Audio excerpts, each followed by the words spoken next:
Select the cell, or range of cells, to which you want to apply a background color with fill effects.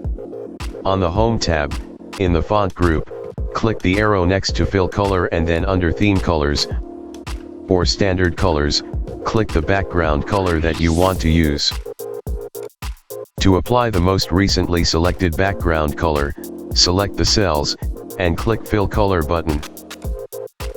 To apply a color other than the available theme colors and standard colors, select the cell, click More Colors, and then define the color that you want to use on the Custom tab of the Colors dialog box. To remove Fill Color, select the cells, click the arrow next to Fill Color, and click No Fill. Fill button will show the recently selected tool. You can change it by clicking the arrow.